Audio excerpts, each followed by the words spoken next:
Bismillahirrahmanirrahim. Assalamualaikum warahmatullahi wabarakatuh. Bagaimana kabarnya anak-anak hari ini?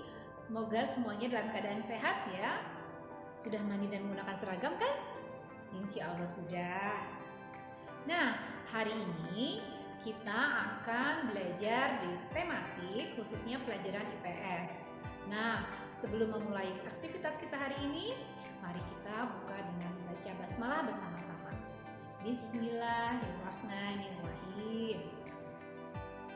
Tema pembelajaran IPS kali ini yaitu kondisi geografis, sosial, budaya, dan ekonomi negara-negara di Asia Tenggara. Adapun tujuan pembelajarannya adalah 1.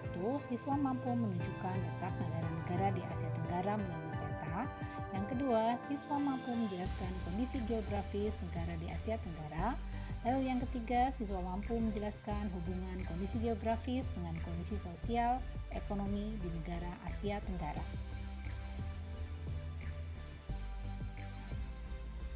Anak-anak bisa perhatikan gambar peta Asia Tenggara berikut ini. Kalian bisa perhatikan bahwa wilayah Asia Tenggara dibatasi oleh beberapa negara lainnya dan juga lautan serta samudra.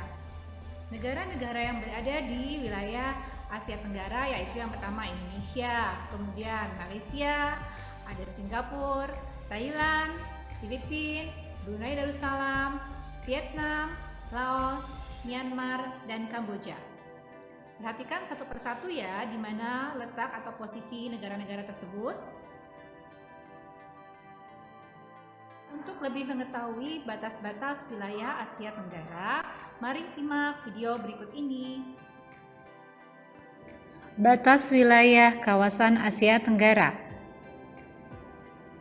Di sebelah utara berbatasan dengan Cina dan Laut Cina Timur. Di sebelah timur berbatasan negara Papua Nugini dan Samudra Pasifik.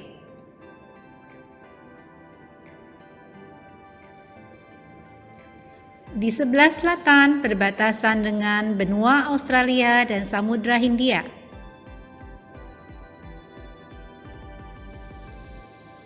Lalu di sebelah barat berbatasan dengan Samudra Hindia, Teluk Benggala, Laut Andaman, dan Bangladesh. Secara geografis, Asia Tenggara dibagi menjadi dua bagian, yaitu daratan dan kepulauan. Negara-negara yang berada di daratan adalah Myanmar, Kamboja, Laos, Thailand, dan Vietnam. Negara-negara yang berada di kepulauan adalah Malaysia, Singapura, Brunei Darussalam, Indonesia, Timor Leste, dan Filipina. Letak geologis Asia Tenggara. Asia Tenggara terletak pada pertemuan tiga lempeng besar, yaitu Eurasia, Indo-Australia, dan Pasifik. Oleh karena itu, dimungkinkan kawasan ini terkena guncangan gempa bumi sebagai akibat dari aktivitas lempeng bumi tersebut. Pada kawasan ini membentang pegunungan yang merupakan bagian dari Sirkum Mediterania dan Sirkum Pasifik. Aktivitas vulkanik berdampak positif pada kesuburan tanah di kawasan ini. Tingkat kesuburan tanah yang tinggi mendukung kegiatan pertanian sehingga kawasan ini bercorak agraris.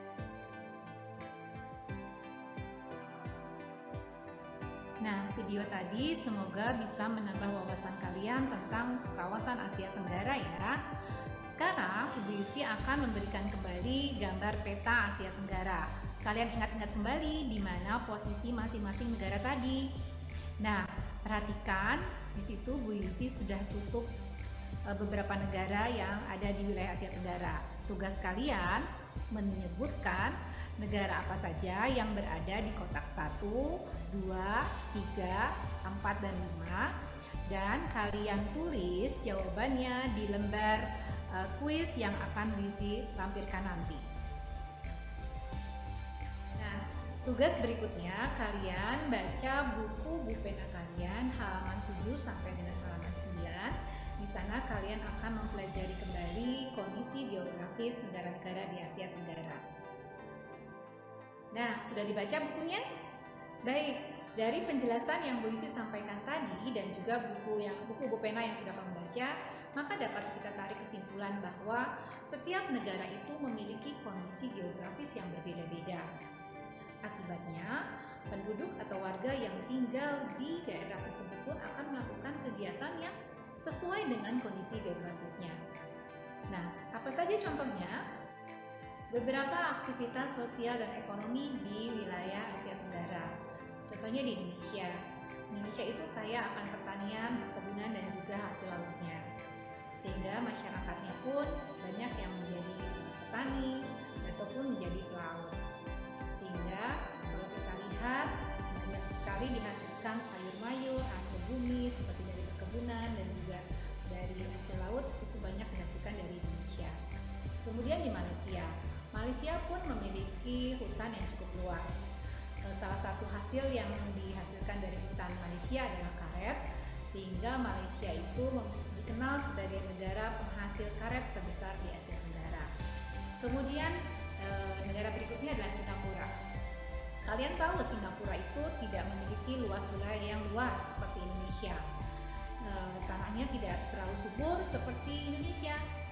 Nah, kondisi tersebut membuat masyarakat Singapura itu harus berpikir keras bagaimana caranya agar negaranya tersebut tetap bisa menghasilkan sayur mayur walaupun tidak memiliki tanah. Dan salah satu teknologi yang digunakan masyarakat Singapura untuk bertani atau untuk berkebun adalah dengan teknologi hidroponik. Kalau kalian lihat, ini contohnya ada perkebunan hidroponik yang sangat besar dan menghasilkan sayur mayur yang berkualitas. Berikutnya adalah negara Thailand. Negara Thailand memiliki lahan pertanian yang cukup luas sehingga negara Thailand itu dikenal sebagai lumbung padi Asia. Selain pertanian, kawasan Thailand ini dialiri oleh Sungai Praha dan juga Sungai Mekong yang dijadikan pusat perikanan oleh penduduk setempat. Negara berikutnya adalah negara Filipina. Negara Filipina itu negara kepulauan. Ada pulau yang cukup besar yaitu Pulau Luzon. Di sana itu dihasilkan atau sebagai tempat tambang emas. Nah, selain sebagai tambang emas, daerah lainnya juga memiliki lahan pertanian dan perkebunan. Berikutnya adalah negara Laos. Negara Laos memanfaatkan dataran rendahnya untuk perkebunan seperti perkebunan jagung, perkebunan tembakau, dan juga padi. Selain itu, adanya juga Sungai Mekong yang mengaliri daerah tersebut menjadikan Laos ini menjadi penghasil ikan. Karena di Asia Tenggara lainnya yaitu Brunei Darussalam. Brunei Darussalam dikenal sebagai penghasil gas alam dan minyak bumi yang terbesar di wilayah Asia. Berikutnya adalah Vietnam. Wilayah Vietnam ini dataran rendahnya dimanfaatkan negaranya untuk dijadikan kawasan industri. Banyak sekali industri yang terdapat di Vietnam seperti industri makanan, kemudian industri tekstil dan lain sebagainya. Nah, yang berikutnya adalah negara Myanmar. Negara Myanmar itu kondisi geografisnya berlembah-lembah seperti itu dan kondisi ini dimanfaatkan warganya untuk pertanian dan perkebunan. Selain pertanian dan perkebunan, di Myanmar pun dihasilkan banyak timah. Nah, negara yang terakhir yaitu negara Kamboja. Negara Kamboja memiliki danau yang cukup besar yaitu Danau Toni yang dimanfaatkan warganya untuk kegiatan perikanan. Nah, wilayah Kamboja ini pun dikenal dengan negara penghasil ikan air tawar terbesar di Asia Tenggara. Nah, anak-anak, dari penjelasan tadi, jika sekarang Bu Isi tanya, apa hubungan antara kondisi geografis dengan kehidupan sosial dan ekonomi sebuah negara? Anak-anak bisa menjawabnya kan? Ya, oke, boleh dijawab ya. Dan jawabannya adalah